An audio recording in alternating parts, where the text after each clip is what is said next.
तो आज हम लोग चैप्टर 2 यूनिट्स एंड डायमेंशन शुरू करने जा रहे हैं।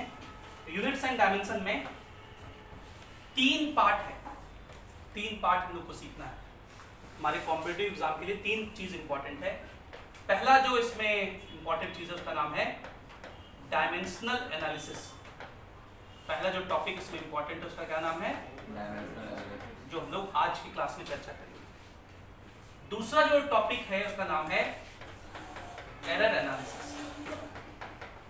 दूसरा टॉपिक का क्या नाम है, एरर एनालिसिस। और तीसरा टॉपिक जो है ये आपको बुक्स में दिखेगा नहीं, लेकिन आपके स्कूल में 2 एक्सपेरिमेंट आपको परफॉर्म करने हैं अपने प्रैक्टिकल्स में, और वो 2 इंस्ट्रूमेंट है।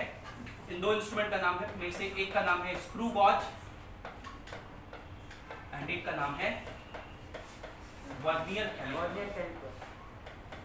एक का नाम है स्क्रू वॉच और दूसरे का नाम है वर्नियर कैलिपर। इस 2 इंस्ट्रूमेंट को आपको यहाँ पे सीखना है। इसके ऊपर सवाल पूछे जाते हैं हमारे कंपटीशन में, तो हम लोग इसको सीखेंगे। नीट वालों को ध्यान रखना है कि पहले इस पर सवाल नहीं पूछे जाते थे, लेकिन हम लोग हमेशा ही पढ़ाते हैं क्योंकि नीट में एक आध सवाल कई बार इधर उधर से आ जाता है। तो 2017 में एक सवाल स्क्रू वॉच का आ गया था, ठीक है। उस साल हमको याद है एक बच्ची लड़ ली थी हमसे पास आउट बैच में, बोले सर हम नहीं पढ़ेंगे आपसे। हम क्यों पढ़ेंगे, नहीं आ रहा है। हम बोले पढ़ लो, हो सकता है आ जाए। बहुत समझाने के बाद वो पढ़ी। पास आउट बैच के बच्चे ऐसे भी थोड़ा जिद्दी होते हैं मेडिकल में कि नहीं सर एक्स्ट्रा नहीं पढ़ेंगे, और थोड़ा सा जान के बाद उस साल आ गया 2017 में। तो उस बात को ध्यान में रखना है, कोई भी चीज़ जो टॉपिक में है उसको छोड़ना नहीं है, उसको पढ़ना है सही से, ठीक है।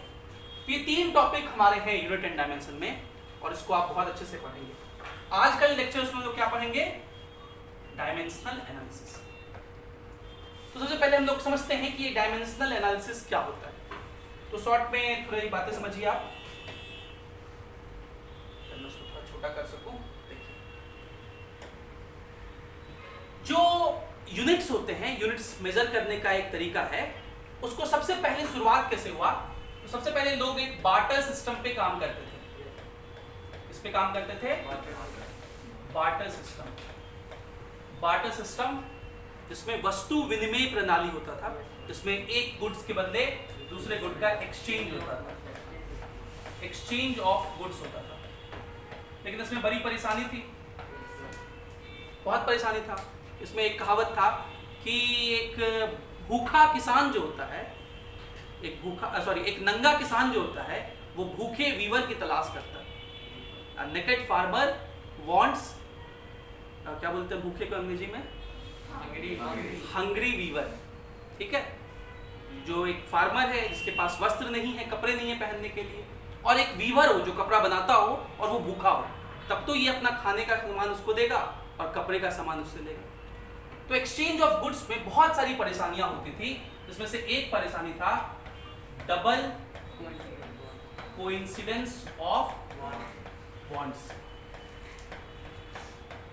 ठीक है। इच्छा का दोहरा संयोग। जो मेरी इच्छा है वही आपकी इच्छा होनी चाहिए, जो मेरी इच्छा की वस्तु है वो आपके पास मौजूद होनी चाहिए, और जो आपकी इच्छा की वस्तु है वो मेरे पास मौजूद होनी चाहिए, तभी हम लोग ये एक्सचेंज कर सकते थे। और एक्सचेंज में भी बड़ा दिक्कत होता था, भाई 1 केजी चावल के लिए कितना केजी हम लोग गेहूं दें, कोई एक्सचेंज का पैमाना नहीं था। तो यहां से लोग कुछ इनफॉर्मल यूनिट्स बनाना शुरू किए। कुछ क्या बनाना शुरू किए, इनफॉर्मल यूनिट्स का जन्म हुआ। ये हिस्टोरिकल बात हम लोग कर रहे हैं। इनफॉर्मल यूनिट्स का मतलब, जैसे लेंथ मापना है तो हम लोग 5 हाथ माप लिए, एक इनफॉर्मल यूनिट है। कोई चीज जैसे चावल नापना है तो नारियल का आधा काट लिए और उस नारियल का खोली में दे देते थे, उसको पैला बोलते थे, पैला सिस्टम चलने लगा। तो कुछ इनफॉर्मल यूनिट्स बने, लेकिन बाद में बहुत जब मॉडर्न सोसाइटी बना तो पूरा वर्ल्ड आपको पता होगा कि 2 विश्व शक्तियों के बीच बटा हुआ था, ब्रिटेन और फ्रांस। और वहां पे कुछ सिस्टम ऑफ यूनिट्स बने, इनको हम लोग ओल्ड सिस्टम ऑफ यूनिट्स कहते हैं। ओल्ड सिस्टम ऑफ यूनिट्स कहते हैं। तो ब्रिटेन और फ्रांस में बहुत टक्कर चलता था, आप हिस्ट्री पढ़ेंगे तो ब्रिटेन के लोगों ने एक सिस्टम बनाया और फ्रांस के लोगों ने अलग सिस्टम बनाया। जो फ्रेंच सिस्टम था, जो फ्रेंच सिस्टम था, इसको हम लोग बोलते थे सीजीएस सिस्टम। क्या कहते थे? CGS system. यहां पर लेंथ को, सी मतलब है सेंटीमीटर, लेंथ को सेंटीमीटर में मेजर किया जाता था, मास को ग्राम में, जी फॉर ग्राम, एंड टाइम को सेकंड में मेजर किया जाता था, इसलिए इसको सीजीएस सिस्टम कहते हैं। जबकि ब्रिटेन में यही चीज, ये तो आप सब लोग जानते हो, 1 सेंटीमीटर कितना बड़ा होता है? इतना सा, 1 उंगली के बराबर लगभग होता है। 1 ग्राम अगर आपको इमेजिन करना हो तो 1 चावल का दाना इतना के आसपास हो गया, थोड़ा सा ज्यादा। 1 सेकंड तो आप लोग बहुत भली बातें जानते हैं। ब्रिटेन लोग बड़ा कॉम्प्लिकेटेड सिस्टम यूज करते थे, ब्रिटिश सिस्टम बोलते हैं, जिसको शॉर्ट में हम लोग क्या बोलते हैं? FPS system. ठीक है, F मतलब फुट, नहीं पास्कल। लेंथ को फुट में मेजर करते थे, आज भी हम लोग ये यूज करते हैं ना। फुट का ही प्लूरल होता है फीट। हम लोग हाइट आज भी फीट में बताते हैं ना, क्या फुट का है? 5 फीट 5 इंच, 6 फुट का है, 7 फुट का है। मास को लोग कैसे मेजर करते थे? ये आप लोग अभी भी यूज करते हैं केक में। केक खरीदने जाइए, अभी पाउंड में मिलता है। 1 पाउंड रफली 450 ग्राम के आसपास का होता है, और टाइम का सेकंड। लेकिन फ्रांस के लोग अलग सिस्टम, फ्रांस अपने टेरिटरी में ये सिस्टम चला रहा है, ब्रिटेन अपनी टेरिटरी में ये सिस्टम चला रहा है। ये भी व्यवस्था खूब दिन तक चला। लेकिन जब एक जगह से दूसरे जगह तक ट्रेडिंग होने लगा, मतलब फ्रांस का परफ्यूम, ये बहुत कहानी है, एक पढ़िएगा, perfume the story of murder, एक नॉवेल है, उसके ऊपर पिक्चर ही बनाए। फ्रेंच परफ्यूम जाता था ब्रिटेन की महारानियों के, तो उसको बोलते हैं इंटरनेशनल ट्रेड। क्या होने लगा? इंटरनेशनल ट्रेड होने लगा। और इस इंटरनेशनल ट्रेड के बदौलत और एरोप्लेन्स का गठन भी हो गया।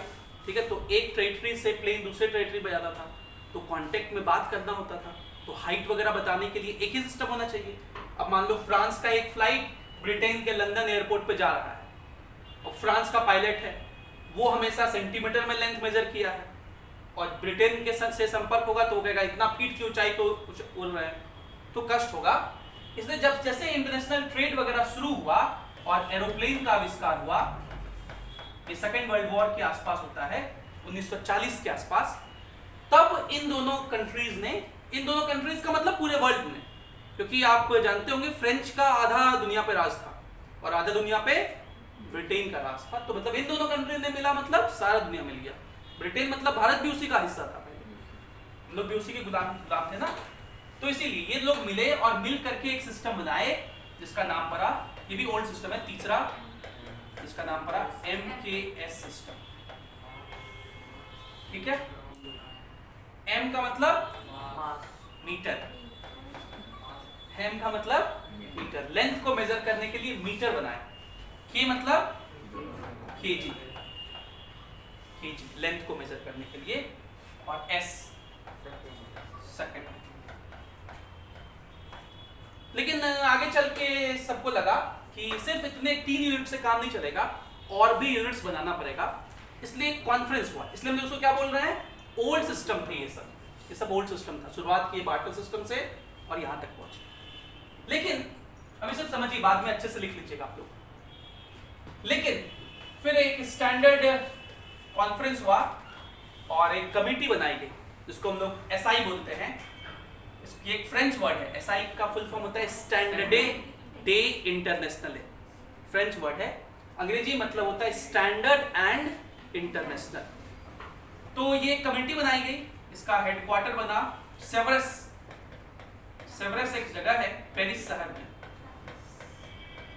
पेरिस फ्रांस की राजधानी, पेरिस एफिल टावर के लिए फेमस है। वहां पे सेवरस शहर है, मतलब सेवरस जगह है जहां पे इसका कमेटी बना गया और ये सिस्टम बनाया गया, इसको बोलते हैं SI सिस्टम। इसको क्या बोलते हैं? और इस SI सिस्टम के अकॉर्डिंग जो यूनिट्स थे, इनको 3 प्रकार में बांट दिया गया। कितने पार्ट में बांट दिया गया? 3 प्रकार में, 3 टाइप्स ऑफ यूनिट बनाया गया। पहला जो यूनिट बनाया गया उसको बोलते हैं फंडामेंटल क्वांटिटी, फंडामेंटल क्वांटिटी या फंडामेंटल यूनिट्स। ठीक है, फंडामेंटल को बेसिक बोलेंगे, मतलब ये बेसिक है, ये आपको हेल्प करेंगे, बेसिक सेट है, और इसी के हेल्प से बाकी सारे डिराइव करेंगे। बाकी सारे क्या करते हैं? डिराइव करते हैं, डिराइव।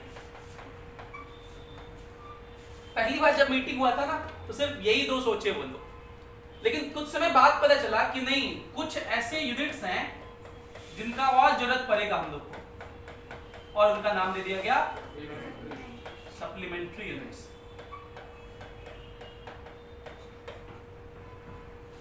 तो फंडामेंटल लिए गए 7 को। कितने फंडामेंटल यूनिट्स हैं? 7। There are 7 fundamental units. Derive कितने हैं? अनगिनत। कितने भी आप डिराइव कर सकते हैं, इनके हेल्प से जितना चाहे आप डिराइव कर सकते हैं। हम लोग कुछ डिराइव करेंगे भी। और सप्लीमेंट्री 2 लिया गया। 2 होते हैं सप्लीमेंट्री यूनिट। ये सप्लीमेंट्री यूनिट कौन कौन है? तो एक का नाम है प्लेन एंगल। प्लेन एंगल क्या होता है? आप लोग पढ़े होंगे थोड़ा सा बचपन में। क्या पढ़े होंगे कि अगर कोई आर्क है, इस तरह से सर्कल का कोई आर्क, सेंटर पर जो एंगल बनाता है उसे बोलते हैं प्लेन एंगल। सर्कल का कोई आर्क सेंटर पर जो एंगल बनाता है उसे क्या बोलते हैं? Plane angle. और इस प्लेन एंगल को रेडियन में मेजर करते हैं। किसमें मेजर करते हैं? रेडियन में। पहले आप लोग डिग्री मेजर किया करते थे, अब उसको रेडियन। उसका ऐसा यूनिट क्या होता है? रेडियन। और एक कन्वर्जन का फॉर्मूला होता है कि 180 डिग्री जो होता है वो पाई रेडियन होता है। ठीक, ऊपर में आर लिख देते हैं, कभी कभी नहीं भी लिखेंगे। तो अब से 180 डिग्री को क्या कहा करेंगे? पाई। 90 डिग्री को पाई बाय 2 लिखा करेंगे। ठीक है, 60 डिग्री को pi by 3 and so on. 30 degree को पाई बाय 6। ऐसे लिखा समझ आ रहा है? 180 से 30 कैसे आएंगे? 6 से डिवाइड करके पाई बाय 6 कर दिए। पाई मतलब 180 बाय 6। 45 डिग्री कैसे लिखेंगे? Pi by 4। और ये थीटा को डिफाइन किया गया कि भाई ये जो आर्क है, इस आर्क का कुछ लेंथ होगा। ये जो आर्क है, इस आर्क का कुछ लेंथ होगा। इस लेंथ को कहेंगे L। और ये जो रेडियस है इसको कहेंगे R, रेडियस। तो ये जो थीटा होगा, प्लेन एंगल, इसको डिफाइन करेंगे L बाय R। क्या करेंगे? L by R। और ये जो प्लेन एंगल है वो 2 डायमेंशनल कॉन्सेप्ट है, मतलब आप प्लेन में दिखा सकते हो उसको। प्लेन का मतलब ये से बोर्ड है, ये एक प्लेन है। और अगर स्पेस में कुछ हो तो उसको बोलते हैं 3 डायमेंशनल एंगल, या उसी को बोलते हैं सॉलिड एंगल। तो दूसरा सप्लीमेंट्री एंगल क्या होता है? Solid angle. सॉलिड एंगल का ऐसा यूनिट होता है स्टेरेडियन। क्या होता है? इसको 12th में पढ़ाएंगे, वहां पे इलेक्ट्रोस्टैटिक्स में इसका इस्तेमाल करता है, तो वहां पढ़ाएंगे। अभी आपको बस मैं थोड़ा सा समझाता हूं, तो एक डायग्राम थोड़ा समझने का प्रयास करिए।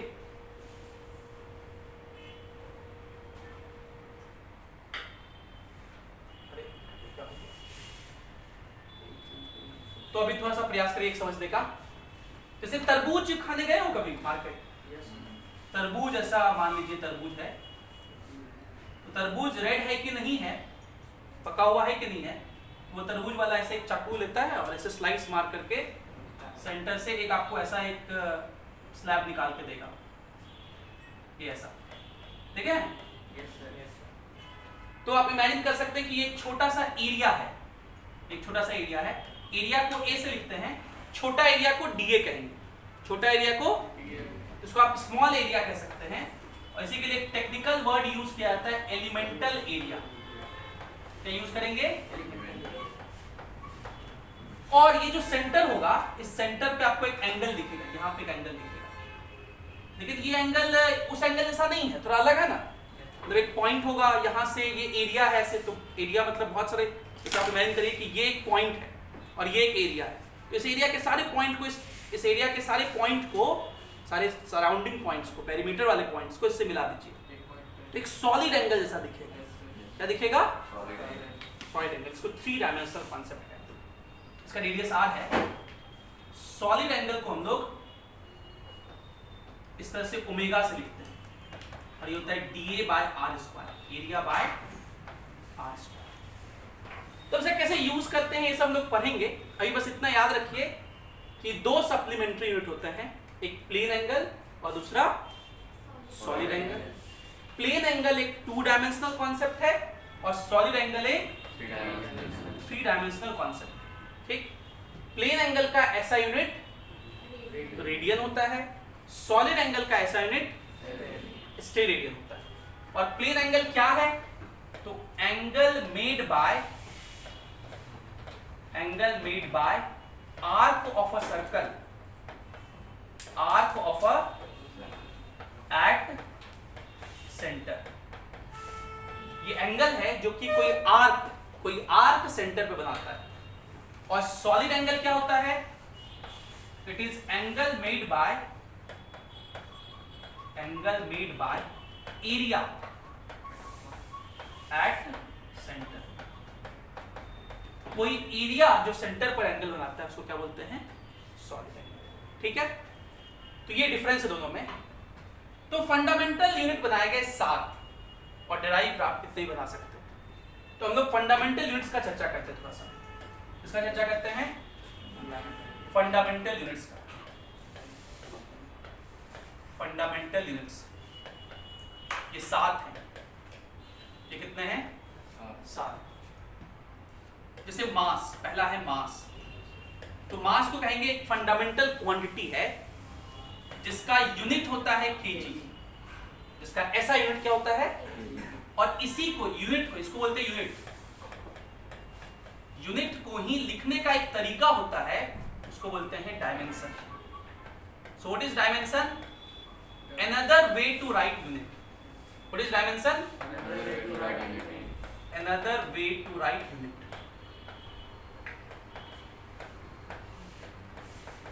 Another way to write unit. जिसमें kg को कैपिटल M से डिनोट करते हैं। kg को कैपिटल M से। लेंथ हो गया मीटर, इसको L से। ठीक है, लेंथ का है इसलिए L लिखे। यहाँ कंफ्यूजन होता है, मीटर का M लिखने का मन करता है, ऐसा नहीं है।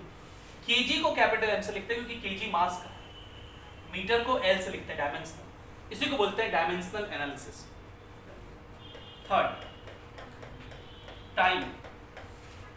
टाइम का ऐसे यूनिट सेकंड होता है और T से लिखते हैं, डायमेंशन।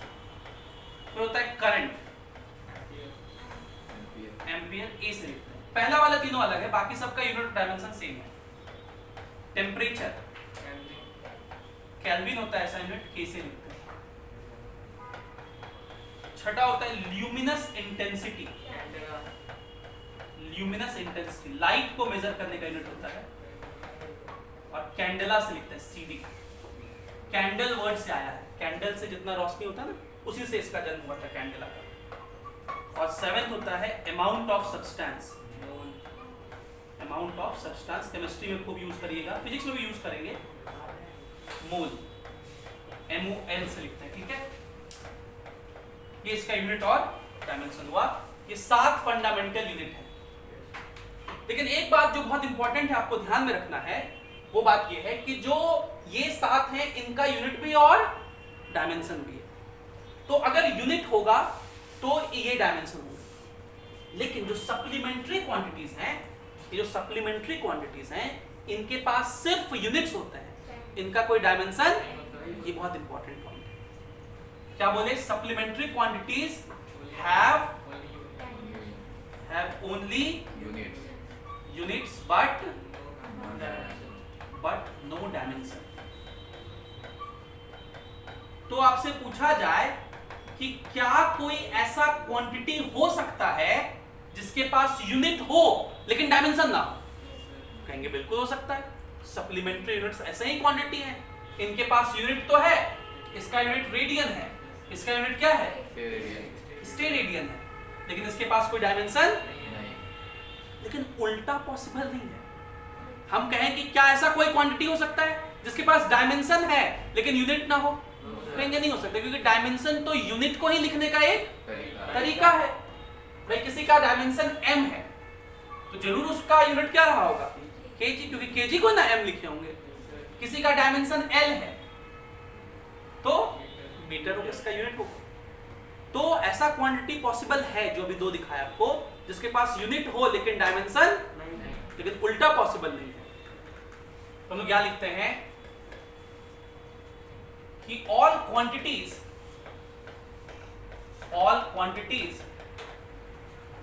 हैविंग यूनिट, तो क्या है उसके पास यूनिट्स है, may not have dimension, may not have dimension। सबके पास डायमेंशन हो ऐसा जरूरी नहीं है। इसका एग्जांपल क्या है, सप्लीमेंट्री क्वांटिटीज, सप्लीमेंट्री क्वांटिटीज इनके पास क्या है, they have units but no dimension, ठीक है। और लेकिन ऐसा क्वांटिटी पॉसिबल नहीं है जिसके पास डायमेंशन और यूनिट ना हो। ऑल क्वांटिटीज, ये सब स्टेटमेंट आपके एग्जाम में मिलेगा, all quantities having dimension, all quantities having, जिनके पास भी डायमेंशन है, will must have यूनिट, उनके पास यूनिट्स जरूर होंगे, ठीक है। तो ये 7 हो गए फंडामेंटल। हम लोग सीखेंगे कि इन फंडामेंटल के हेल्प से हम लोग डेराइव कैसे करते हैं। तो डेराइव यूनिट्स क्या सीखने जा रहे हैं, डेराइव यूनिट्स। तो डेराइव यूनिट तो अनगिनत है सर, और पूरे 11th-12th में बहुत सारी क्वांटिटीज आपको डेराइव मिलेंगे। तो एक चीज ध्यान रखना है कि अभी जितना मैं सिखा दे रहा हूं और आने वाले लेक्चर्स में जो आप सीख लेंगे उतना काफी है। तो यूनिट एंड डायमेंशन कभी खत्म नहीं होता। पूरा 11th-12th में हम लोग जो चैप्टर में जो क्वांटिटी मिलेगा उसका यूनिट और डायमेंशन लिखेंगे, और आपसे एग्जाम में कोई भी पूछा जा सकता है पूरे 12th तक। इसलिए अभी उसका टेंशन नहीं लेना है। जितना अभी आप सीख पाते हैं यूनिट एंड डायमेंशन, जितना आप क्वांटिटीज जान सकते हैं जान लीजिए, बाकी बहुत सारा क्वांटिटीज और हम लोग पूरे कोर्स के दौरान सीखेंगे। जैसे एक क्वांटिटी बहुत फेमस है, एरिया। एरिया का यूनिट क्या होता है, मीटर स्क्वायर। उसका डायमेंशन क्या लिखेंगे, यहाँ यूनिट हो गया डायमेंशन, मीटर में है ना। तो देखो अभी सिखाए थे, मीटर को किससे लिखते हैं, एल से। मीटर को किससे लिखते हैं, एल से। तो इसको आप लिख सकते हैं इसका डायमेंशन एल स्क्वायर। यहाँ हम लोग लिख रहे हैं इसका डायमेंशन। कहीं कहीं बुक में आप इसको ऐसे भी लिख सकते हैं, m0 l स्क्वायर t0, ऐसा लिख सकते हैं, ठीक है। दूसरा, स्पीड या वेलोसिटी किस में मेजर करते हैं, मीटर पर सेकंड में। मीटर, तो उसका डायमेंशन क्या होगा, LT-1। देखिए मीटर के बदले लिखे L, सेकंड के बदले लिखे T, लेकिन सेकंड तो नीचे है ना, तो ऊपर लिखे तो पावर -1। अब इसको ऐसा लिख सकते हो m0 LT-1, तो हम वैसे नहीं लिख रहे हैं। इस तरह होता है एक्सेलरेशन। इस तरह क्या होता है, एक्सेलरेशन होता है मीटर पर सेकंड स्क्वायर, मीटर पर। अच्छा, जब हम बोले कि कुछ आपको याद रखना, तो ये सब आपको याद रखना है, ये सब बेसिक है। ये सब बचपन में 9th क्लास में भी था। एक्सेलरेशन होता है मीटर पर सेकंड स्क्वायर, तो मीटर का हो गया LT-2।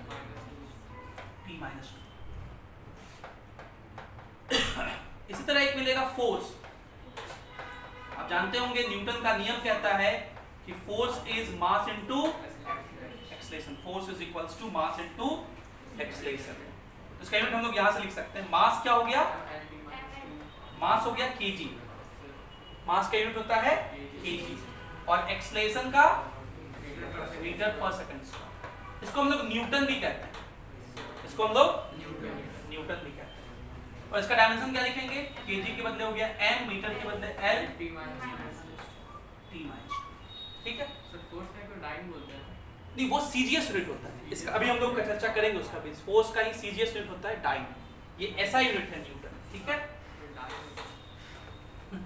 डाइन सीजीएस यूनिट का नाम है, ठीक है। 1 न्यूटन 1 लाख डाइन के बराबर होता है, मतलब होते हैं सीजीएस यूनिट।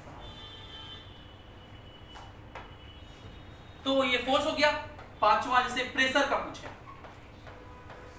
प्रेशर, तो प्रेशर आप जानते हैं फोर्स बाय एरिया होता है, फोर्स बाय। तो अब देखिए यू शुरू हो गया। फोर्स का हम लोग जान रहे हैं, देखो न्यूटन है, न्यूटन है फोर्स का, और नीचे एरिया का मीटर स्क्वायर। इसी न्यूटन पर मीटर स्क्वायर को हम लोग पास्कल भी कहते हैं। इसे क्या बोलते हैं? इसे क्या बोलते हैं? पास्कल। और इसका यूनिट को और ऐसे भी लिख सकते हैं, न्यूटन को आप क्या लिखोगे? तो देखो न्यूटन किसको बोलते हैं? केजी मीटर पर सेकंड स्क्वायर को। तो आप लिखेंगे केजी मीटर पर सेकंड स्क्वायर और डिवाइडेड बाय मीटर स्क्वायर। तो 1 मीटर से देखिए, 1 मीटर से 1 मीटर कैंसिल हो गया, तो क्या बचा? केजी मीटर का पावर -1 सेकंड का पावर -2। ये यूनिट हुआ। यहां तक हम लोग क्या लिखे हैं? अब इसका डायमेंशन लिख रहे हैं। इसका डायमेंशन क्या लिखोगे? केजी के बदले लिख दीजिए m, मीटर के बदले l और सेकंड के बदले, ये इसका डायमेंशन, ठीक है। एक पॉइंट ध्यान रखना है, जो प्रेशर का ऐसा यूनिट होता है सेम होता है यंग्स मॉडुलस का भी। तो एक टर्म आगे आपको मिलेगा यंग्स मॉडुलस, तो ये पॉइंट हम लोग लिख रहे हैं। The SI unit of pressure is same as Young's modulus। क्या होता है यंग्स मॉडुलस? तो मैकेनिकल इंजीनियरिंग, मैं एक मैकेनिकल इंजीनियर हूँ, और मैकेनिकल इंजीनियरिंग में बहुत यूज पड़ता है किसी मटेरियल के स्ट्रेंथ को जानने में, और उसमें इसका बहुत रोल है यंग्स मॉडुलस का। हम लोग पढ़ेंगे एक चैप्टर, छोटा सा चैप्टर है इलास्टिसिटी, सेकंड बुक में, 11th क्लास के सेकंड बुक में पहला चैप्टर यही है। तो अभी याद रखिएगा यंग्स मॉडुलस का भी पास्कल ही होता है, ऐसा ही। तो डायमेंशन यही होगा, ठीक है, प्रेशर जैसा ही होता है, ये याद रखना है। तो ऐसे बहुत सारे अगर फॉर्मूला पता हो तो आप क्वांटिटी को डिराइव कर सकते हैं। इसीलिए हम लोग ऐसा कहते हैं कि डायमेंशनल एनालिसिस में हम लोग को 3 बात आना चाहिए। डायमेंशनल एनालिसिस में हम लोग कितना बार आना चाहिए? 3 बार। इसके 3 एप्लीकेशंस हैं, आप इनको एप्लीकेशंस भी कह सकते हैं। आप इनको क्या बोल सकते हो? एप्लीकेशंस। पहला एप्लीकेशन होता है to find dimensional formula,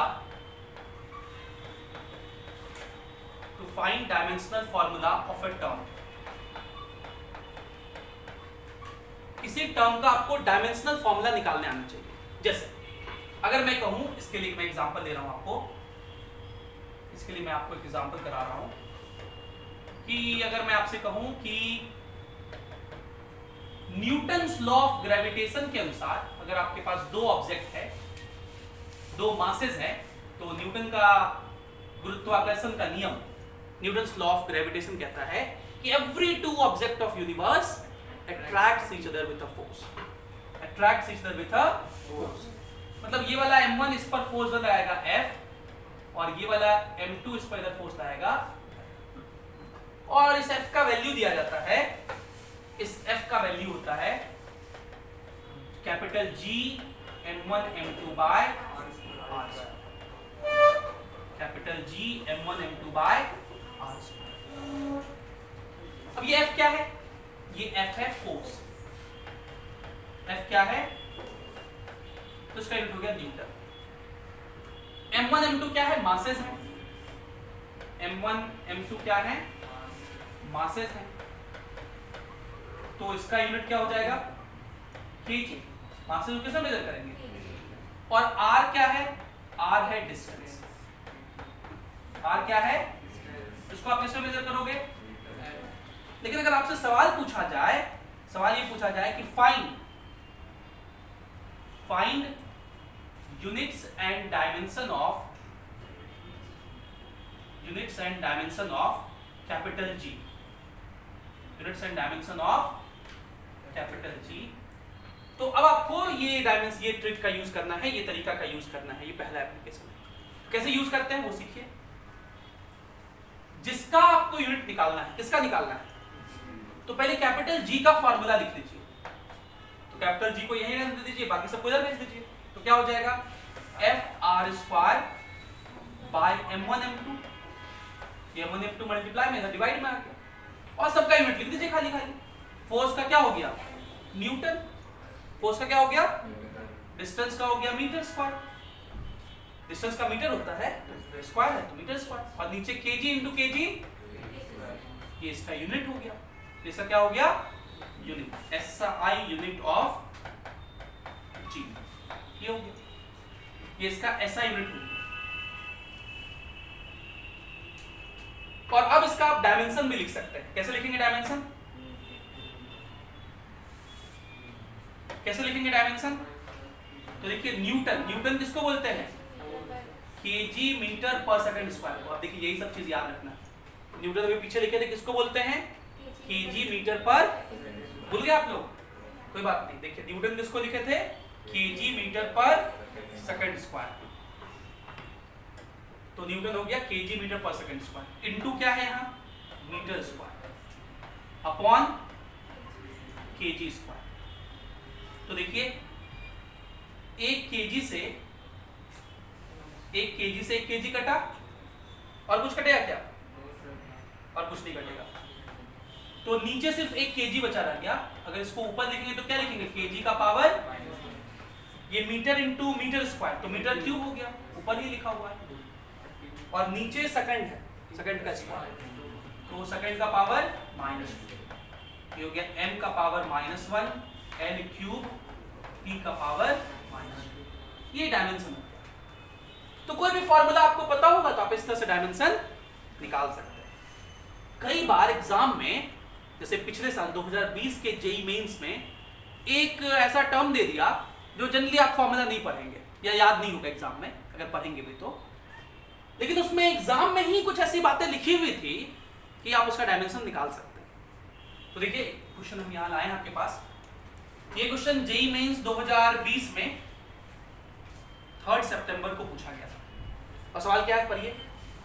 amount of solar energy, amount of solar energy received on earth surface per unit area per unit time is defined as solar constant। ठीक है, तो सोलर कांस्टेंट एक नया term दे दिया, और क्या कहा, सोलर कांस्टेंट क्या है, सोलर एनर्जी है। एनर्जी का यूनिट क्या होता है, जूल। एनर्जी का यूनिट क्या होता है, जूल। जूल किसको बोलते हैं, पहले यहां बता दें। जूल बोलते हैं न्यूटन मीटर को, न्यूटन इंटू मीटर को क्या बोलते हैं, जूल। ये एनर्जी का यूनिट, व्हाट इज जूल, ऐसा यूनिट ऑफ एनर्जी, ऐसा यूनिट ऑफ एनर्जी, जो किसके बराबर होता है, न्यूटन मीटर के बराबर। तो आपसे क्या कहा है, solar energy received on earth surface per unit area, पर मतलब होता है डिवाइड, और यूनिट एरिया, एरिया का यूनिट हो गया मीटर स्क्वायर, पर मतलब फिर से डिवाइड में ही लिखना है, टाइम, टाइम का यूनिट होता है सेकंड। यही सोलर कांस्टेंट का यूनिट होगा। और आपसे यही पूछा, find dimensional formula of solar constant. तो यार देखिए फार्मूला नहीं दिया हुआ था, और आपको फार्मूला याद करने का भी जरूरत नहीं था। एग्जाम में ये स्टेटमेंट लिखा हुआ था, ठीक है। तो एग्जाम में बहुत सारी चीजों को टेस्ट किया जाता है कि आप क्वेश्चन सही से पढ़ रहे हैं कि नहीं पढ़ रहे। अब सिर्फ पढ़े, सोलर कांस्टेंट का डायमेंशन पूछा है, अरे यार ये फार्मूला तो याद ही नहीं है, 2 साल में तैयारी किए थे, भुला गए कोई छोटा सा चीज। लेकिन क्वेश्चन में ही सारी बातें दी हुई है, आप सिंपल से उसका यूनिट निकाल सकते हैं। ये एग्जांपल 3 सितंबर में जो क्वेश्चन आया था 2020 का, वो है। अब इसका यूनिट तो लिखना आसान हो गया। जूल का क्या लिख देंगे भाई, newton metre upon metre square into second. 1 metre से 1 मीटर निपट गया। ऊपर में जो न्यूटन है उसको हम लोग क्या लिख देंगे, केजी मीटर पर। तो न्यूटन का काम हो गया, ऊपर में तो और कुछ नहीं है, नीचे में 1 मीटर और है तो मीटर लिख दिए, और नीचे में 1 सेकंड भी है तो सेकंड लिख दिए। तो देखिए ये मीटर से मीटर कटा, और कुछ कटेगा, तो तो मीटर तो यहाँ बचा ही नहीं, खाली एक केजी बचा, मीटर नहीं बचा। और सेकंड का पावर, तो डायमेंशन जब लिखेंगे तो केजी के बदले m और t माइनस l कुछ नहीं, मतलब l 0। तो देखिए कौन सा ऑप्शन सही होगा। अच्छा सॉरी, ये इसको 3 था, ठीक, -3। तो m l 0 t -3 कहां पे है, बी ऑप्शन। ठीक है, तो ऐसे क्वेश्चन भी पूछे जाते हैं। तो ये हमारा पहला एप्लीकेशन हुआ डायमेंशनल एनालिसिस का। फर्स्ट एप्लीकेशन क्या है, to derive dimensional formula of a term. तो उस पर हम लोग एक एग्जांपल और एक आया हुआ सवाल, ठीक। दूसरा एप्लीकेशन, हम लोग को 3 एप्लीकेशन पढ़ना है, हम लोग अब दूसरा एप्लीकेशन पे चलते हैं। दूसरा एप्लीकेशन कहता है to derive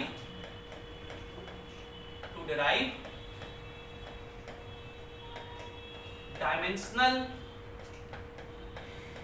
formula of a term.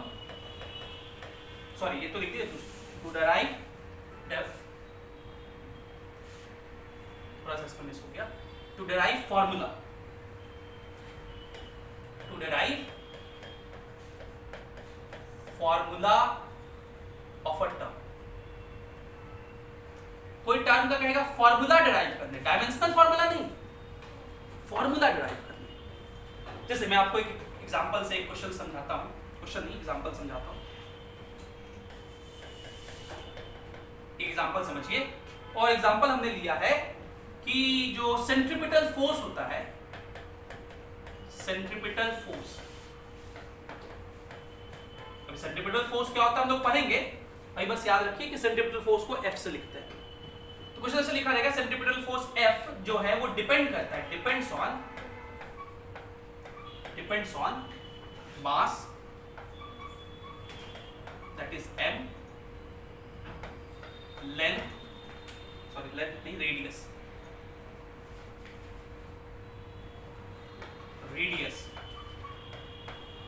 that is r, and speed, that is v। ठीक है, तब से क्या कह दिया कि सेंट्रीपिटल फोर्स जो है वो इन 3 टर्मों पे डिपेंड कर रहा है, मास पर, रेडियस पर और स्पीड पर। अब से क्या पूछेगा, find formula of centripetal force, find formula of centripetal force, ये आपको डिराइव करना है।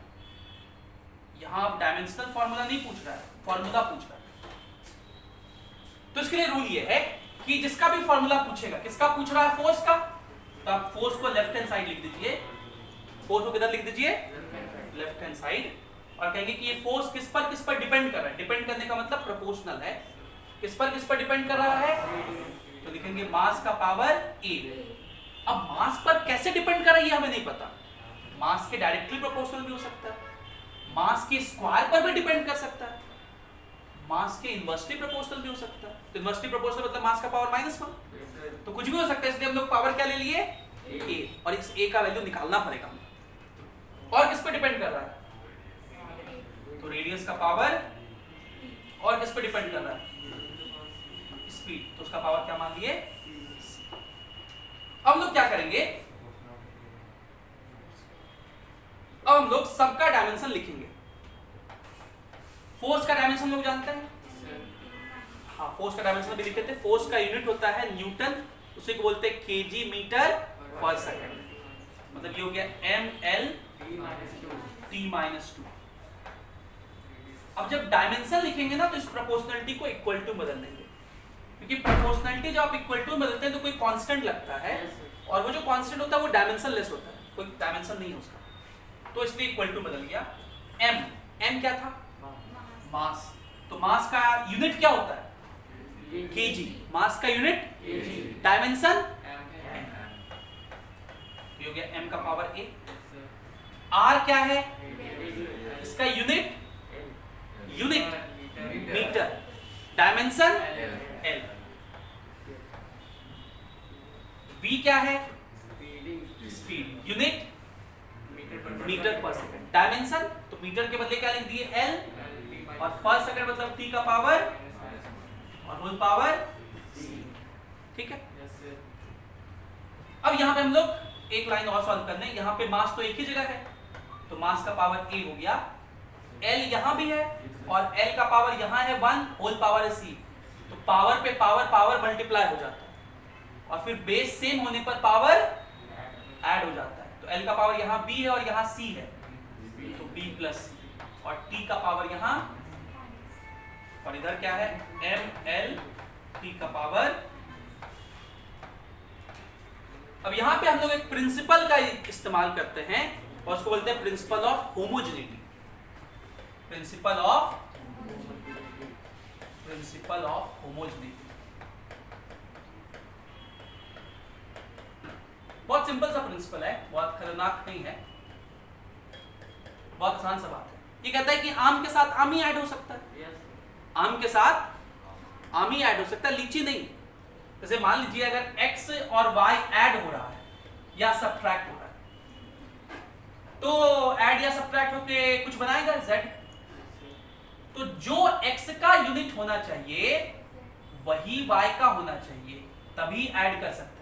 भाई 5 मीटर प्लस 10 kg ऐड होगा, 5 मीटर के साथ किसको ऐड कर सकते हैं? मीटर को ही, 10 मीटर को 7 मीटर को ऐड कर सकते हैं। और जो बनेगा z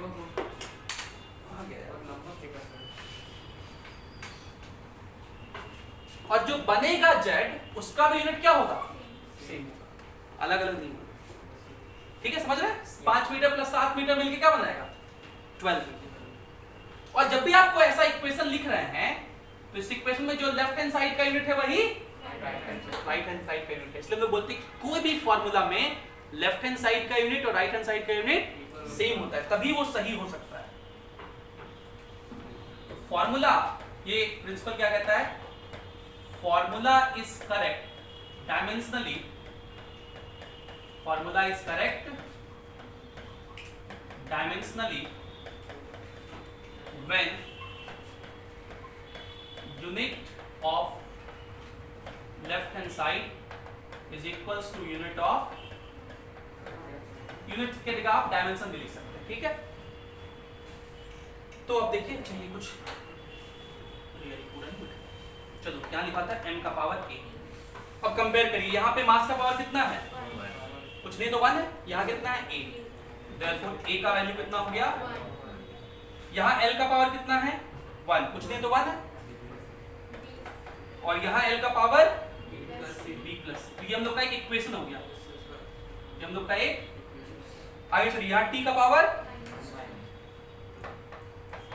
और यहाँ t का पावर यहाँ माइनस सी होगा, -1 का पावर c है ना, तो माइनस सी होगा। तो t का पावर यहाँ -2 और यहाँ कितना होगा? माइनस माइनस कर गया, तो c का वैल्यू 2, और ये जो c का वैल्यू 2 आया उसको यहाँ रख दो, तो क्या हो जाएगा? 1 is equals to b plus 2, तो b हो जाएगा, b कितना हो जाएगा? -1। ये अब खिसकेगा नहीं, नहीं हो रहा, कोई नहीं। तो a और b और c निकल गया, हमें फोर्स डिराइव करना था, हम लोग यहाँ डिराइव कर लिए। Therefore F proportional to, force जो होगा प्रोपोर्शनल होगा m का पावर a, और a कितना आया है? 1, मतलब सीधे सीधे m लिख दीजिए, खाली पावर 1 लिखने का जरूरत है नहीं। r का पावर b, b कितना आया है? -2, तो r का पावर -1 भी लिख सकते हो या उस r को नीचे भी लिख सकते हो। ठीक है, बात वही। और v का पावर c, c कितना है? 2, ये हो जाएगा v स्क्वायर। तो फोर्स का फॉर्मूला डिराइव होके क्या हो गया? Force is proportional to mv square by. और अगर इस प्रोपोर्शनलिटी को किसी कांस्टेंट में बदल देंगे, कोई एक कांस्टेंट k लगा दिए, तो इस फॉर्म में फॉर्मूला होगा, कोई नंबर होगा और बगल में mv स्क्वायर बाय होगा। अब वो कांस्टेंट k कितना होगा वो यहां से नहीं बता सकते, वो आगे पढ़ के आपको पता चलेगा, और मैं अभी बता दे रहा हूं कि उस कांस्टेंट का वैल्यू 1 होता है। कितना होता है? 1। अलग अलग जगह अलग अलग होगा, ऐसा नहीं कि सब जगह सेम ही होगा, अलग अलग फार्मूला में भी अलग अलग होगा। तो 1 होता है, इसलिए centripetal force mv square bye होता है। ये है डायमेंशनल एनालिसिस का दूसरा एप्लीकेशन। ठीक, इस पर एक क्वेश्चन का अभ्यास करते हैं हम लोग। जो क्वेश्चन अभी हम पूछे उसी क्वेश्चन को देखिए दूसरा तरीके से भी पूछा जा सकता है। इसी क्वेश्चन को ऐसे पूछेगा कि आप मोमेंटम, मोमेंटम आप जानते हैं किसको बोलते हैं? मोमेंटम किसको बोलते हैं? मोमेंटम अगर कहे तो आपको लीनियर मोमेंटम समझना है। मोमेंटम दो तरह का होता है, आपको लीनियर मोमेंटम समझना है। अगर कोई ऑब्जेक्ट है उसका मास m है और वो v वेलोसिटी से चल रहा है तो मोमेंटम को हम लोग p से लिखते हैं, और मोमेंटम होता है mass into velocity. Mass into velocity, mass का यूनिट हो गया kg और वेलोसिटी का मीटर पर सेकंड, मतलब ये मोमेंटम का होता है ml t -1 2 नहीं। तो क्वेश्चन कह रहा है कि अगर मोमेंटम एरिया, एरिया तो हम लोग जानते हैं किसको बोलते हैं? मीटर स्क्वायर, डायमेंशन होता है इसका l स्क्वायर, और टाइम इसको भी लोग जानते हैं, इसका डायमेंशन मिनट होता है सेकंड और डायमेंशन होता है t। तो अगर इन तीन को are taken as fundamental quantities, कहेगा कि आप इन तीन को फंडामेंटल ले लीजिए and then find dimensional formula of energy. अब वो किसका निकालने कहा है? एनर्जी को E से लिख लेते हैं। मतलब बेसिकली आपको E का फार्मूला निकालना है। E का किसके किसके टर्म में? मोमेंटम, एरिया और तो लिखेंगे हम लोग। बेसिकली हम लोग का सवाल क्या है, और ये सवाल जेईई मेंस 2 सितंबर को 2020 को शिफ्ट 2 में आया था। तो बेसिकली हम लोग आंसर में क्या कहेंगे कि हम लोग को एनर्जी का फार्मूला डिराइव करना है। एनर्जी का फार्मूला डिराइव करना है तो एनर्जी इज प्रोपोर्शनल टू किसके किसके टर्म में? मोमेंटम के टर्म में। मोमेंटम का पावर a लिख दिए इनटू एरिया का पावर b लिख दिए इनटू टाइम का पावर c। ठीक, अब एनर्जी, एनर्जी हम लोग जानते हैं, एनर्जी किसको बोलते हैं? जूल। एनर्जी अभी बार बार आया था, पहले भी आया था। एनर्जी किसको बोलते हैं? जूल का ऐसा यूनिट होता है, जूल एनर्जी का ऐसा यूनिट जूल होता है, और जूल मतलब होता है न्यूटन मीटर, और न्यूटन किसको बोलते हैं? केजी मीटर पर सेकंड स्क्वायर। ये न्यूटन के बदले लिखे, बगल में एक मीटर भी। ठीक, तो एनर्जी का क्या हो गया? केजी मीटर स्क्वायर पर सेकंड स्क्वायर। आप इसको ऐसा लिख सकते हो, केजी के बदले m l square t minus, ये एनर्जी का हो गया। तो एनर्जी का हो गया m l square t minus 2 is equals to momentum.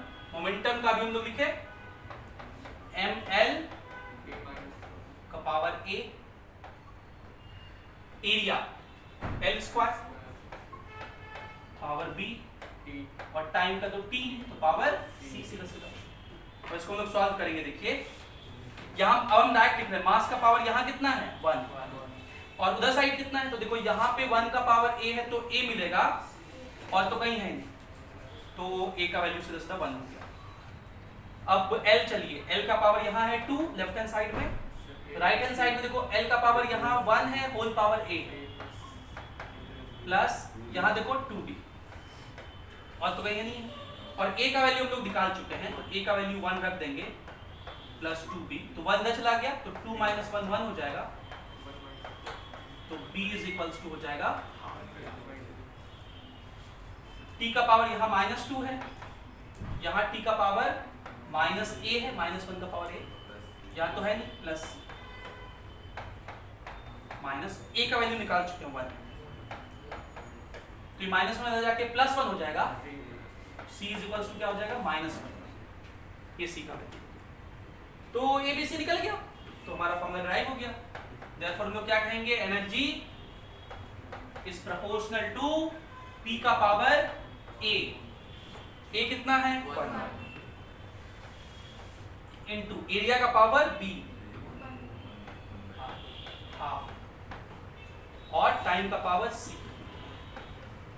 यही इसका डायमेंशनल फार्मूला, यही इसका डायमेंशनल फार्मूला हो गया। तो कौन सा ऑप्शन सही है? p का पावर 1, a का पावर हाफ और t का पावर -1, सी ऑप्शन सही है।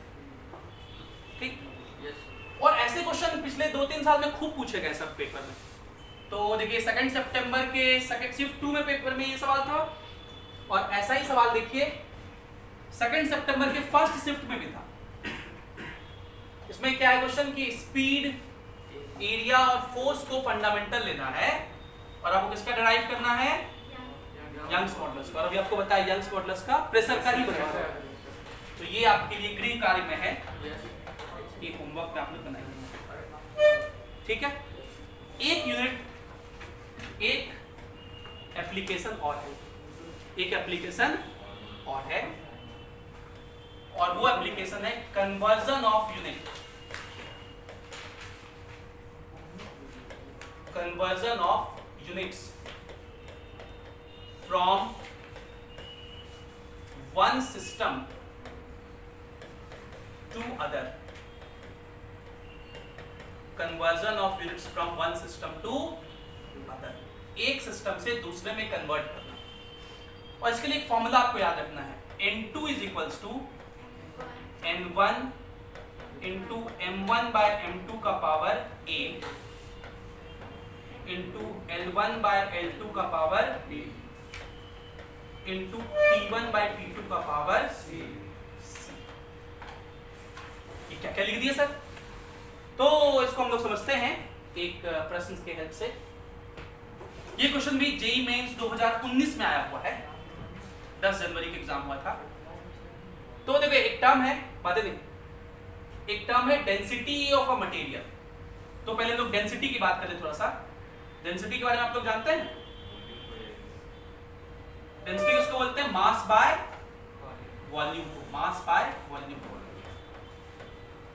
तो डेंसिटी का ऐसा क्या हो जाएगा?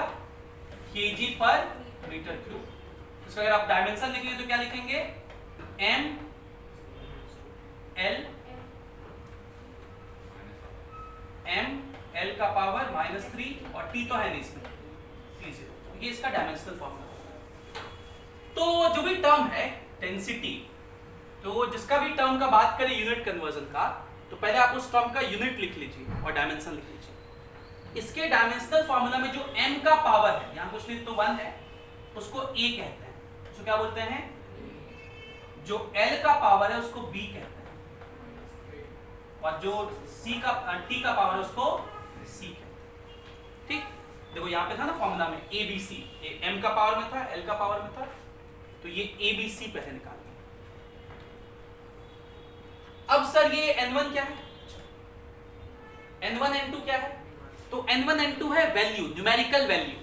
भाई ये मान लीजिए एक मार्कर है, पेन है, इस पेन का लेंथ हम लोग लिखेंगे 10 सेंटीमीटर। तो अगर यूनिट सेंटीमीटर है तो इसका न्यूमेरिकल वैल्यू 10 है, 10 सेंटीमीटर। इसको 0.1 मीटर भी लिख सकते हैं, 0.1 मीटर भी लिख सकते हैं। तो यूनिट अगर मीटर हो जाए, यूनिट चेंज हो जाए, तो न्यूमेरिकल वैल्यू भी चेंज हो जाएगा। तो जो पहला सिस्टम होगा, जैसे कहा है कि density of a material in SI units is 128 kg पर मीटर क्यूब। तो पहला यूनिट जो गिवन यूनिट है वो कौन सा है? जो गिवन यूनिट है वो कौन सा है? तो उसको हम लोग लिखेंगे first unit, first system, first system, और ब्रैकेट में लिख देते हैं SI है यहाँ पे। इस क्वेश्चन में वो सिस्टम क्या है? SI सिस्टम है, और उसमें जो वैल्यू है वो कितना है? उसी को N1 कहेंगे। इसका न्यूमेरिकल वैल्यू पहले सिस्टम में कितना है?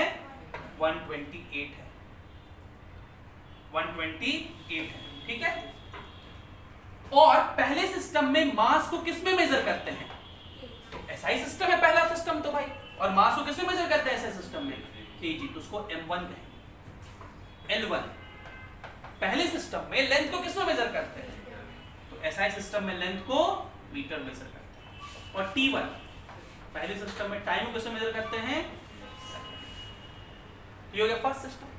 फर्स्ट सिस्टम मतलब जो गिवन होगा, हमेशा गिवन होगा। और फिर आप इसको कन्वर्ट करने वाले होंगे सेकंड सिस्टम में। सेकंड सिस्टम का मतलब जिसमें आपको कन्वर्ट करना है, तो जनरली इसमें न्यूमेरिकल वैल्यू पूछेगा। जैसे आपसे पूछ रहा है, देखिए, इन अ सर्टेन यूनिट्स, कोई एक दूसरा यूनिट्स है, in which the unit of length is 25 centimetre. जो सेकंड सिस्टम है उसमें लेंथ को किस में मेजर किया जा रहा है? सेंटीमीटर में नहीं, 25 सेंटीमीटर में। किस में मेजर किया जा रहा है? 25 सेंटीमीटर में। तो L2 कितना हो गया? 25 centimetre. And the unit of mass is 50 ग्राम और इसमें मास का यूनिट क्या है 50 ग्राम है। और टाइम का क्या है तो वो नहीं दिया क्योंकि उसका यूज भी दिया, डेंसिटी में टाइम वाला टर्म नहीं था इसलिए उसका यूज नहीं है। आपको पूछा है कि find numerical value of density, second system में न्यूमेरिकल वैल्यू बताइए। तो ये N2 का फार्मूला हम लोग अभी सीखे। N2 का फार्मूला क्या होता है N1, याद रखिएगा N1 है तो 1 वाला चलेगा ऊपर में, M1 by M2 का power A, L1 by L2 का पावर B और T1 upon T2 का पावर C। आप लोग बचपन में जैसे कन्वर्ट करते थे वैसे मत करिएगा आप, डायरेक्ट कन्वर्जन डायरेक्ट करते थे ना वैसे मत करिए, गलत हो जाएगा ये सब क्वेश्चन। तो N2 इज इक्वल्स टू लिखेंगे N1 हम लोग को पता है फर्स्ट सिस्टम में न्यूमेरिकल वैल्यू कितना है 128 इनटू M1 by M2। पहले सिस्टम में मास का यूनिट क्या है kg और दूसरे सिस्टम में क्या है ग्राम नहीं 50 ग्राम है, 50 ग्राम और पावर A, और A हम लोग निकाले कितना है 1 इनटू L1 by L2। पहले सिस्टम में यूनिट क्या है लेंथ का metre,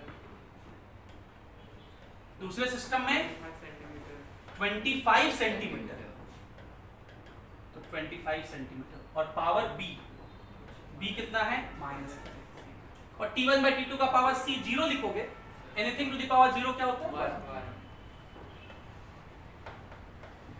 N2 is equals to हो जाएगा 128।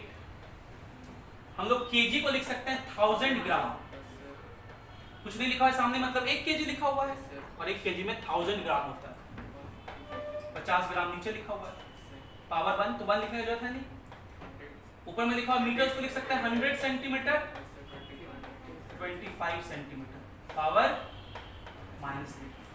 देखिए ग्राम से ये ग्राम कट जाएगा और 50 से ये 1000 कितने बार में कटेगा 20 बार, ये देखिए सेंटीमीटर कट जाएगा और ये 25 से 100 कट जाएगा 4 बार। तो N2 इज इक्वल्स टू लिखेंगे 128 इंटू 20 इंटू ये लिखा हुआ है 4 का पावर -3, पावर -3 का मतलब 1 बाय 4 का पावर 3। पावर अगर निगेटिव में है मतलब जो टर्म है उसको उल्टा लिख दीजिए, 4 नहीं 1 बाय 4 उसका पावर 3। तो ये N2 हो गया 120 इंटू 20 इंटू 1 बाय 64 और 64 से 128 दो बार में कट गया, N2 का वैल्यू कितना हो गया 40, N2 का वैल्यू हो गया 40। तो ऑप्शन ए सही। और इसी के साथ वक्त आ गया कहने का कि डायमेंशनल एनालिसिस यहीं पे समाप्त होता है। ये 3 एप्लीकेशन आपको समझने हैं, इसके ऊपर प्रैक्टिस सेशन अगले क्लास में होगा तो वो करिएगा अच्छे से, और इसके ऊपर 3 लेक्चर का एक अलग से रिकॉर्डिंग सीरीज बनाया गया है जहाँ पे इसके ऊपर बहुत सारे क्वेश्चंस कराए गए हैं, तो आप उनको भी देख सकते हैं। ठीक है, thank you for being with us, have a great day.